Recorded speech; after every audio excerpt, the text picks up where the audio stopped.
to The Truth in This Art. I am your host, Rob Lee, the exquisite Rob Lee, not regular Rob Lee. This is bonus level Rob Lee. Today, I have the privilege of being in studio, in home with today's guest, an entrepreneur, curator, creative professional. Please welcome Angela Wheeler. Welcome to the podcast. Thank you, Rob. I appreciate it. I'm so glad you're here with me today in my home. Yes. And I'm Deluxe Rob, just Deluxe Rob, just, you know. So thank you for making the time, and thank you for inviting me into your humble abode. And I want to start off with, I got the bullet points, right? Mm-hmm. Usually that kind of cut and paste intro, but I want to have you introduce yourself, your background, and really what about your work continues to fascinate you? So let's kind of start off there in a really general sort of way. Thanks so much, Rob, for those questions. So I come from a long line of artists, and if you want me to, I could chart this back to 8 generations. Wow. Because we have a family genealogist that has done some amazing work in our family. So I can go back to my first forebear, right? Sure. That was enslaved by a prominent family in New York called the Livingstons. And Christiana Williams, who is my great-great-great-grandmother, was a daughter of Philip Henry Livingston, whose father was a signer of the Declaration of Independence. So Christiana, she was an expert seamstress who was known for introducing ruffles on shirts and sleeves worn on some of the models at the very first New York Fashion Weeks. So, Wow. My art gene goes back that far. My creative gene goes back that far. So that's part of my background if you want to go 8 generations back. But then, closer into my history is my great aunt, Laura Wheeler Waring, and she was a Harlem Renaissance painter. And you'll notice over there's a portrait of my father at 9 years old on his father's knee. Oh, wow. Yeah. That was done in 1935. Wow. Yeah. And so, Laura Wheeler Waring is kind of a muse because not only was she an exquisite Harlem Renaissance painter, she wanted to paint Black people of note so the rest of the world could see the excellence in our race. And so her friends were like Marian Anderson and George Washington Carver and Jessie Redmond Fawcett, the poet, and many others who sat for her. And then she painted the family. So I have this lovely portrait by her. Beautiful. Yes. So in her life, she went on to become the founding music and art director for the first HBCU in the country, which is Cheney State College. Then it was a teacher's college. Wow. Yeah. So this is where the art in my life kind of intersects with my whole being. Yeah. And then I have a cousin, Madeline Rabb, who graduated from MICA the year I was born, which was a long time ago. Let's just say half a century or more. And she became, art director for the city of Chicago, and she stores rare photos for, famous photographers. And she's an artist in her own right. So these stories of women artists in my family from the time of slavery until now are inspiring and compelling to me personally. And they're also a reminder of, some of the atrocities and inequities that have happened with Black women, to Black women in particular. Right. And that they've suffered in American history at the hands of, white supremacy. So I focus on providing support to nonprofit executives and arts and cultural institutions, many of whom are women and Black women. So that's where I get my passion for art and helping others. That's great, and it's great to have that resource and have that kind of like champion out there to help, because really when you see a few of them, it's like, all right, there should be more. And so hearing that's like, it's a lineage there of being, as I've just thrown around where we were initially talking, like, dope ass women, but being one and kind of carrying that into the work that you're doing is really great. Yeah, thank you so much. Absolutely. I'd like to answer that other question about what fascinates me, what continues to fascinate me. Yeah, please. And, while I enjoy art making, and please know that I believe all of us have some unique, powerful story in our lineage. I'm just fortunate enough to know what mine is. Right. So I'm grateful for that. But I don't see myself as particularly special, But while I enjoy art making, I'm also passionate about the business of art. And so what's fascinating about my work is the number of leaders in the nonprofit arts field that could use a skill set for enhancing their operations, right? Yeah. So this is the functional areas of marketing and promotions and fundraising and human resources. It seems to be a tough area for many executives who lead arts and cultural institutions to get their minds around. And the nonprofit sector is full of this type of individual, an individual that has a big heart. So they're mission rich, but they're management poor. Right. So I just endeavor to improve the outcomes that lead to success in all these areas, especially for Black women leaders in the arts. Yeah, and I think like part of it is in the arts, at least I think from my vantage point, like when arts and business starts to blend, it's kind of exposing this lack of access to it. It's like, you don't know about that. You don't have a portfolio? Okay, cool. How do you put that together? Oh, you've never had a meeting. So you see more of these cohorts, these different things that are related to impact and helping people kind of fill in those gaps. At least that's what I see in a vantage point where I'm at and some of the things that are coming my way. And, that's what I'm noticing. Right.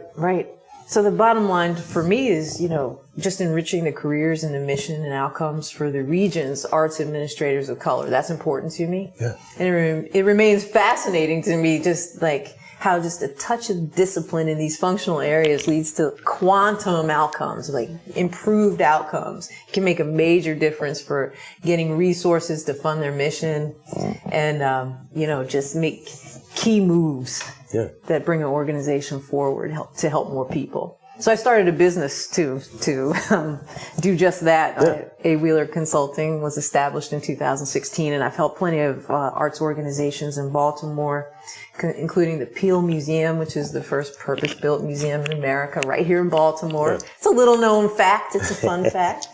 Greater Baltimore Cultural Alliance, the Reginald F. Museum, and the Banneker-Douglass Museum in Annapolis were a few of my clients. Oh, yeah. And I know of all of those. Yes, all of those. And of course, Micah. Micah was a client too. Big shout out to Micah, which we'll be talking about a little bit later, I think. So you ready to go to the next?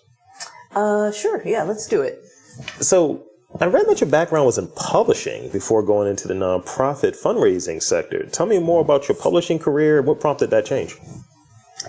Well, I started out as a social worker, which has very little to do with publishing. But it was a human service field, and I saw myself as somebody who wanted to give back to society. And so I did what my father did. He was a social worker. And I launched that little career, short-lived, in Wilmington, Delaware. Not a 9-month career, and then I moved to Baltimore. And I worked for a publisher, Tyrone Tabor, and I needed a job. Right. And I connected to my cousin Billy Murphy. A lot of people know him here in Baltimore, and he knew Tyrone. They shared an office together, and he was looking for somebody to sell advertising space. So I went into publishing that way, not knowing where it would take me.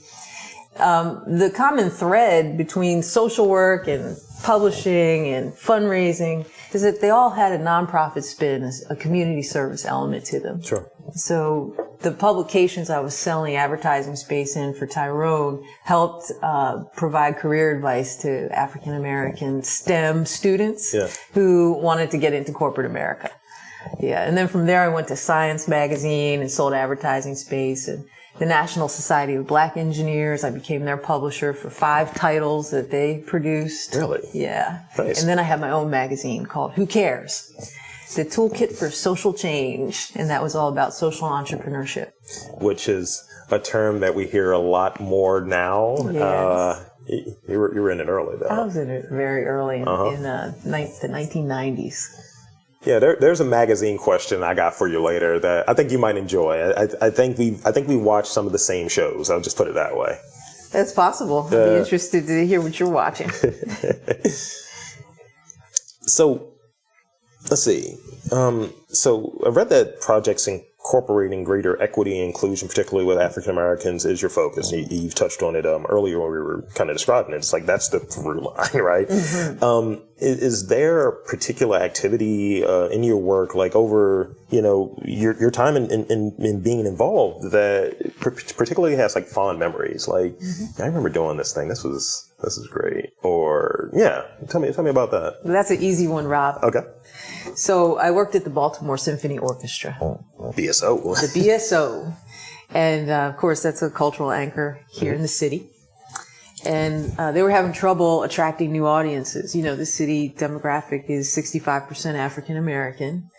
But that demographic was not sitting in the seats in the hall. And the BSO knew that it needed to, reach broader audiences.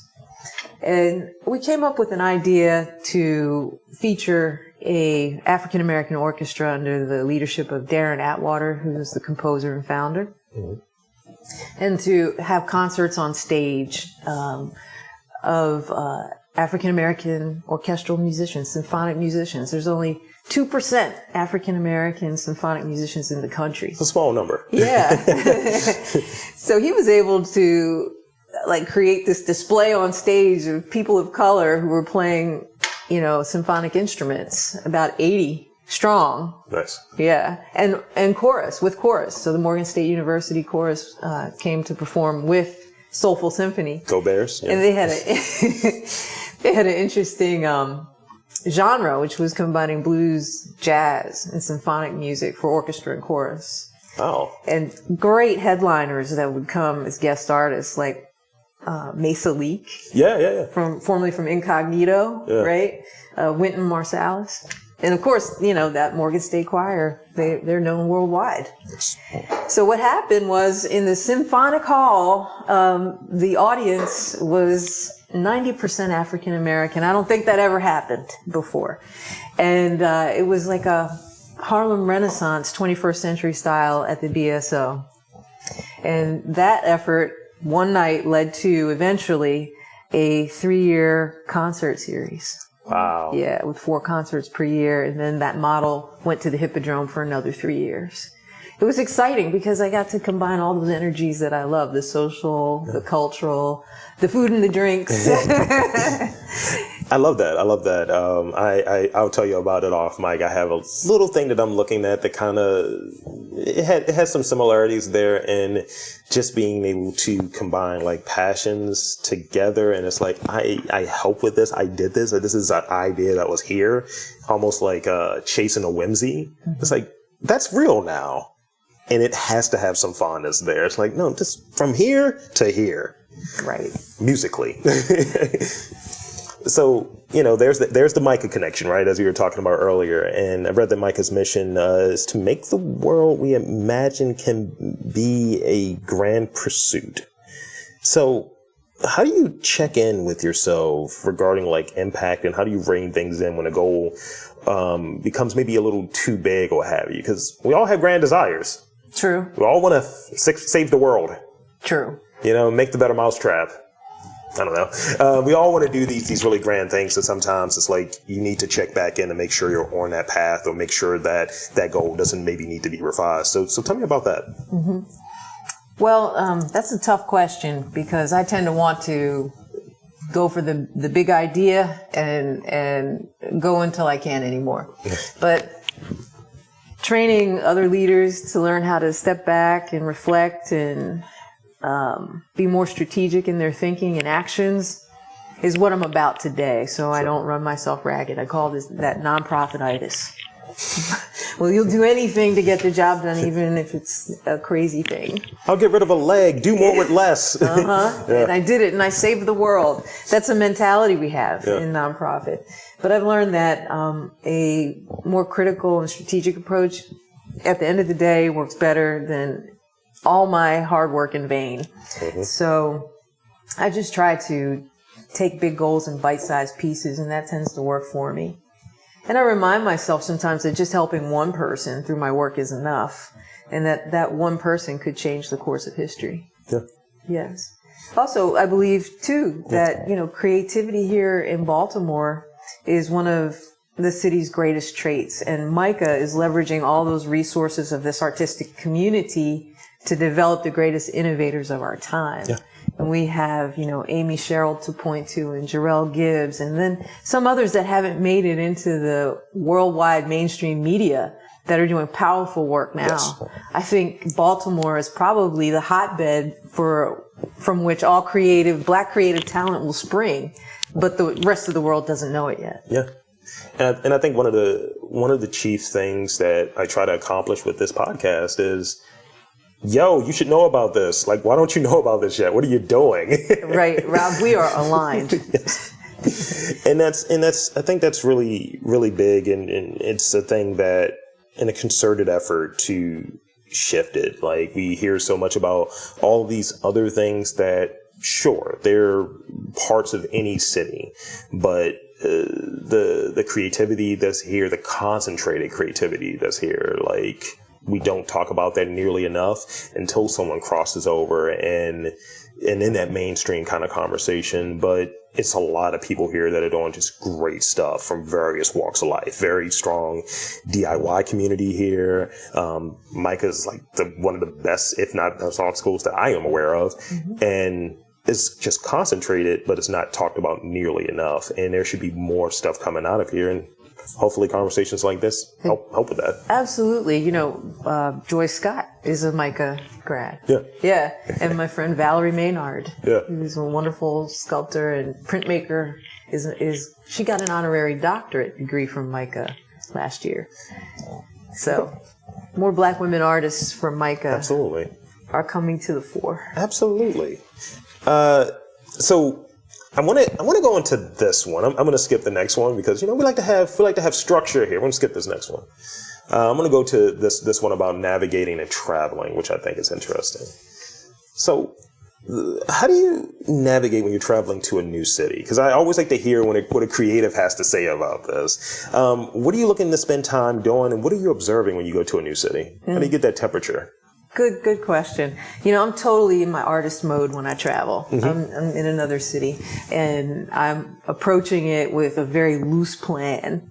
So where I'm very focused at my work, I have an MBA in project management, so I love to tick and tie spreadsheets and look at, you know, efforts to outcomes and all that stuff. But when I'm traveling and on vacation and I have free time, I am a total creative.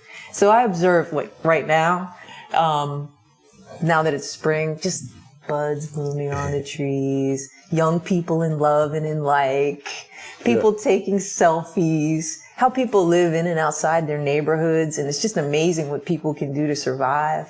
Like, I say creativity is what happens in the absence of options. So I like it. Thank you. So, for example, you take a look at a homeless person in New York City, and I just came back from New York last week. And what people do to eke out an existence on the street is creativity. Yeah. You know, in the absence of options, they're figuring out how to survive. Or even what an art student can produce in their apartment during COVID when they can't come to campus and use the studio is demonstrating true creativity. Mm-hmm. So I'm also observing people's behaviors as well as objects and wildlife and insects I find very interesting. And the opera that is the ocean, that is one of my favorite places to be near.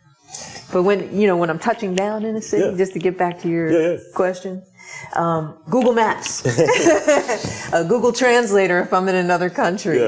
And I realize that in another country, the conversation isn't always verbal. You know, there's so much that's being said through eye contact and nonverbal communication. If I know the language enough, my broken Spanish, my broken French, I can still get around. Mm-hmm. And it's nice to connect to people that way. I also ask people, what do you do? You know, people that I know that might be in that city. What's your opinion? What's hot and what's not? Yeah. And I've enjoyed Mexico, St. Croix, and New York City this way most recently. Yeah, I look for where's coffee? That's the first thing that it's like, yo, where's the coffee? And then, you know, where's the neighborhood? Like, where like, because I know that the food quality is going to be fire. I know that the service is going to be on point. It's like, oh, it's very clean here. Great. And then you go 2 blocks. Oh. So got it. Someone's going to hang over here. Great. And but I will say the last time I traveled, and I have some travel coming up, I went to Rhode Island, and I just naturally, my radar just put me in that area. And I was like, oh, yeah, it still works. Even in a new city, it still works. The telltale signs are there. And in that week, there's this small chain of coffee shops, and it was 3 of them. in different parts of this part of Providence. I hit each one of them more than once in that week. And I was like, all right, Rob, you've been here a little too long. You got here. So recently I read that creativity is now as important as literacy in terms of education. Aside from your work, how has creativity served you? Okay, well, I'm going to go back to your early question about what I'm observing. Yeah, please. Mm-hmm. So, I'm currently in a drawing class at MICA. Mm-hmm. And that requires me to look at a single object under a light to see all the various tones that object creates from the light. And it involves quite a bit of concentration, right? And you see the gray, and you see the black, and you see what's between the gray and the black, and the white spaces, and the opaque spaces. I mean, it's a lot to look at. And I wouldn't be this critical unless I was in an art class and asked to do this. And so the outcome is that I can see more pointedly than when I casually observe something. And I bring that into my world even after the art class. Yeah. So I'm focusing on my powers of observation. And so this translates into being able to think about life and situations from various angles to find elegant solutions. So for me, an elegant solution is one that addresses multiple competing issues. So, for example, I took care of my aging mother with my brother and sister. And that could be a rodeo in itself. And if I ever needed creative solutions, it was then. So I'm thankful for that creative mindset that art has helped me to develop. Yeah, thank you for making that. That actually that's great. I look at kind of what I'm doing to juggle all of the 1,000 things that we were talking about before we got started that I'm trying to do, and being a data analyst in the day job helps me devise systems on how to get this done, and that the creativity serves that. 'Cause it's like, oh, I never thought about doing it that way. Now I'm going to try it this way because this is what I'm trying to achieve. Yeah, that might not be the way that you're doing it, but that's the way that I'm going to do it. And it's just like a cycle for me. Yes, absolutely. So I got a couple more questions before I get to those rapid fire questions, because you're not escaping the rapid fire questions. Everyone gets the rapid fire questions. So from a strategic communication standpoint, how have you heard Baltimore described in regards to arts and culture? I know we kind of pointed to this a little bit, that it's not a lot of conversation out there until like someone hits that mainstream side of things. So as a person with ties here, how do you describe these? So what have you heard, and how do you really describe it? Like, what is the real, like, this is how I feel about it, and this is how I've heard it described, Baltimore's arts and culture scene? Mm-hmm. I've heard it described, that the scene here has a lot of promise. I think it's already here. Potential means we haven't done it yet. Promise, same thing. I think we're doing it. And I'm in places and spaces with people that make that real for me. Sure. So I think what you're doing with your podcast gets those messages out more widely to the public, which is a huge community service, so others can begin to see a different way about Baltimore's arts and cultural scene. It's important.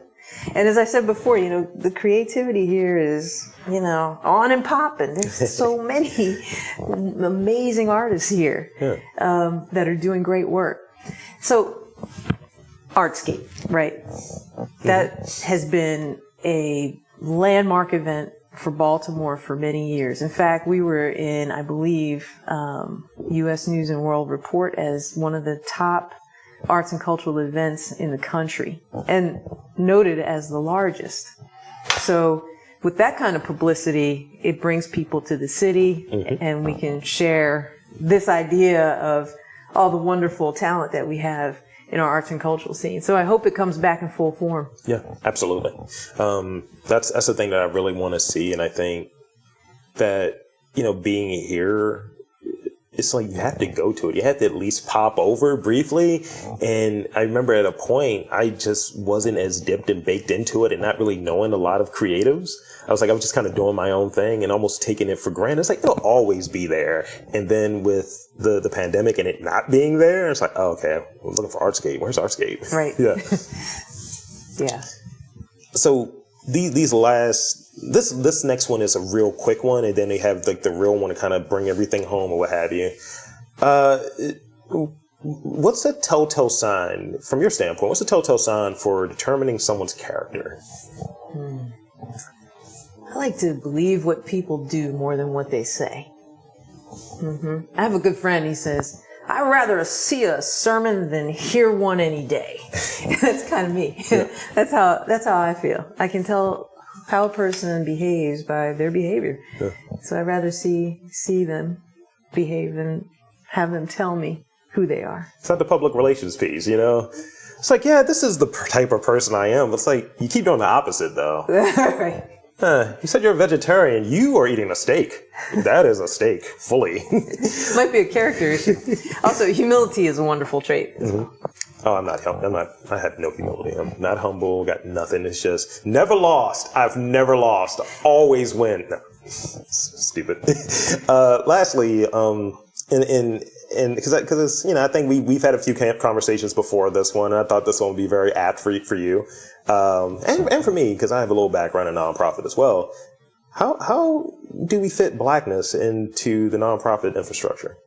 Wow, that's an interesting question, Rob. I mean, I'm a Black man. I've worked in nonprofit for a little bit, so I guess it's an interesting question. What are your thoughts on that? Can you ask it a different way? How would I ask it a different way? You thinking about Black people in nonprofits? Yeah, I think that's more close to it. Yeah. Okay. Yeah. Well, first we have to begin to go where Black people are in our recruiting practices. Yeah. And create job descriptions that will meet the interests of the candidates we're seeking to employ. Mm-hmm. And then before a candidate gets in the door or that new hire, we have to have systems and infrastructure that supports their success. So when they come in, they're not set up to fail. And administrations are saying, we just don't have any qualified Black people. Maybe the origin story is in the way organizations are run and how they accept diversity, equity, and inclusion within their organizations. Yeah, that's great, because you hear, I think of like the NFL, right? It's like, oh, we have the Rooney Rule, we have this, we have that. And it's like, yeah, we couldn't find any like Black candidates. It's like, you sure? It's like NFL players retire, right? It's all right, cool. And it has to be baked into it. It has to be an effort. It has to be a concerted effort, and just to kind of level things out, I think. And I think that can happen in various areas that didn't feel as inclusive of people that look like you and I. Absolutely. At least that's my take on it. Yeah. So, thank you for everything. It's been a pleasure. Yeah. So all the goodwill, right, that I've established in the last time we've been talking, I'm going to get rid of all of it now with some of these rapid fire questions. Uh-oh. So yeah, I hope you're ready. I'm ready. Hope you're ready. All right. Fire away, Rob. I got 5 of them for you. Actually, no, I got 4. I got 4. I got 4. So I'm going to start off with this one. This will be a softball for you. Favorite fictional magazine? Flavor or Runway, which is from the Devil Wears Prada? Runway. Okay. I was hoping you were going to go with Flavor because I thought we watched the same shows. You know where that's from, right? I'm a little older, so. But that's from, I know Right On magazine. That's from Living Single. I've never heard of that. That's from Living Single. That was Khadijah's magazine. And I think this ties back into earlier. Was there a particular moment, and if so, just like describe it, when you found that vocation, that calling? It's like, this is what I know I want to do. This is the realm I know I want to work within. So I guess for me, I mentioned this on the podcast before. Someone helped me realize it recently. Mm-hmm. Like as a kid, like it's like 5, I was on stage, like being an MC. Mm-hmm. And as I think about that now, I'm terrified of that notion of being on stage. Now introducing blah, blah, blah. Then at 5, not knowing any better, I was like, I was already going to do this, wasn't I? So I guess like coming to that realization that this is something that I continue doing and I continue enjoying and loving, I realize it's a calling, it's a vocation, and it's a heavy, weighty word. So within the work that you're doing that's aligned to just helping people get to where they need to be at, and helping people get access ultimately is the way that I was hearing it. When did you arrive to that? Or was there something that really stuck? I was like, yeah, I'm doing the right thing.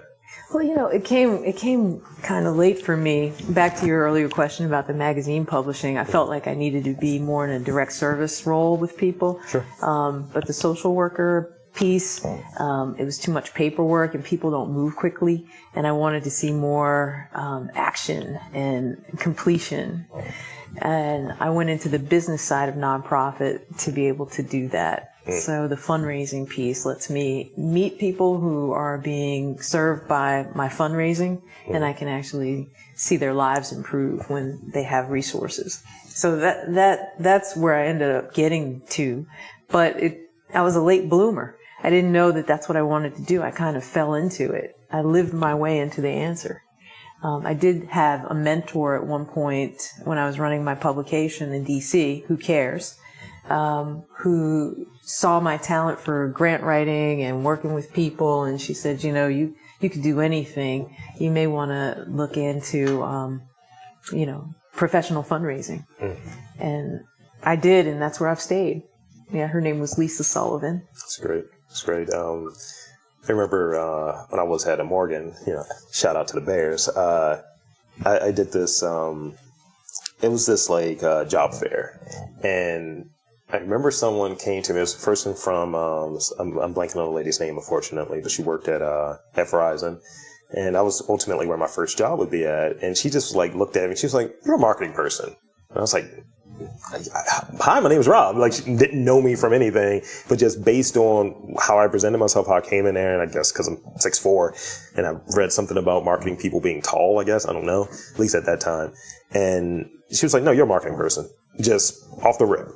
And I was like, "Sure, that's what I want to drive at." And I suppose what I do in this podcast, it has some of those elements of I'm going to help Baltimore get marketed a little bit better, help promote Baltimore a little bit better. So here's the last two. And like I said, one of them is ridiculous. What's your favorite book? I like Memoirs of a Geisha. It was written a while back, but it stays with me. It's such a beautiful, poignant story told well. And it's from a woman, the main protagonist is a woman, a geisha. But the book is written by a man, and I thought that was pretty interesting. Yeah. That this author could tap into that kind of sensitivity and write these beautiful pages. So that's one of my favorite fiction books. Let's go. I do read a lot of self-help too. That's key for me. Yeah, we got to trade some self-help notes then. Yeah, that's my go-to. I'd rather read self-help. I put on Audible and I go to sleep listening to someone do a Dale Carnegie impersonation. It's not great. It's I got to sleep to better things. It's just I have white dudes talking to me when I'm sleeping. So this is the last one I got for you. Because I care. Crunchy or smooth or creamy peanut butter? Which one are you going with? This is weird. Okay, I was in the grocery store last night. I wanted peanut butter. I haven't purchased peanut butter in 6 months, and I really wanted crunchy. But I picked up smooth because I felt crunchy was going to get in the way of my experience. And I debated that. And this is your question at 12:25 on Friday.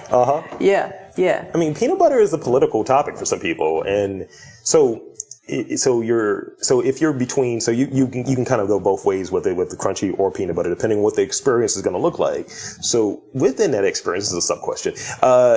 What is the jam, preserve? What is that situation that goes along with it? Does it vary based on the type of peanut butter? It does not. It does not. But I like this 4 fruits.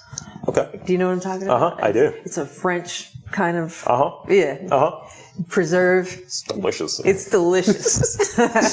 And my preference. Yeah, I dig it. So that's pretty much it. Now, that's everything. That's legitimately everything. So one, I want to thank you for being on the podcast. And two, I want to encourage and invite you to tell the fine folks where to check you out, your biz, all of that good stuff. Thank you so much, Absolutely. Rob. It's been a pleasure. Totally. So any social media handles, anything you want to share with the folks? Let's see. You can email me. AngelaWheeler49@gmail.com.